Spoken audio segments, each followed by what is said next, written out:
रामपुर गांव में एक पप्पू नाम का बहुत ही गरीब आदमी रहता था। उसकी शादी को कई साल हो गए थे, मगर उसके घर में कोई संतान ने जन्म नहीं लिया था। कई मन्नतों के बाद उसकी पत्नी शीला गर्भवती हो गई। पप्पू हमेशा भगवान से प्रार्थना करता कि उसके घर बेटा ही पैदा हो जो बुढ़ापे का सहारा बने, मगर भगवान को यह मंजूर नहीं था। पप्पू के घर बिटिया का जन्म हुआ। क्योंकि बड़ी मन्नतों के बाद कोई संतान हुई, इसलिए पप्पू और शीला खुश थे। दोनों ने लड़की का नाम चुलबुल रख दिया।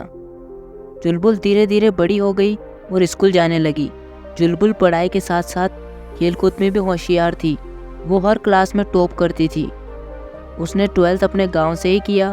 12th में भी वो टॉपर थी। उसे अब आगे कॉलेज की पढ़ाई करनी थी, जिसके लिए उसे शहर जाना था। लेकिन उसके पापा इतने अमीर नहीं थे कि वो उसे शहर भेज दे।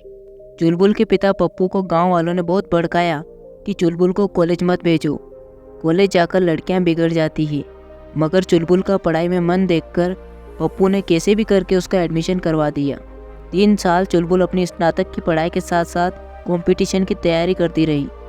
3 साल बाद जब स्नातक पूरा हो गया तो चुलबुल ने यूपीएससी की परीक्षा पहले ही प्रयास में पास कर ली और आईपीएस अधिकारी बन गई। अपनी बेटी की सफलता देखकर पप्पू और शीला की आंख भर आई। पप्पू ने पूरे गांव में चिल्ला चिल्ला कर बताया कि उसकी बेटी कॉलेज जाकर बिगड़ी नहीं, बल्कि आज अफसर बन गई है। पूरे गांव वालों ने पप्पू की मेहनत और चुलबुल के लगन और परिश्रम की तारीफ की।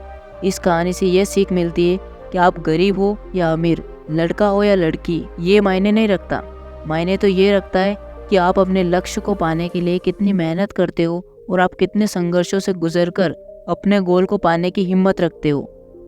अगर आपको यह कहानी पसंद आई तो इसको और लोगों तक शेयर करें। मिलता हूँ अगले वीडियो में। तब तक संघर्ष करते रहो, आगे बढ़ते रहो।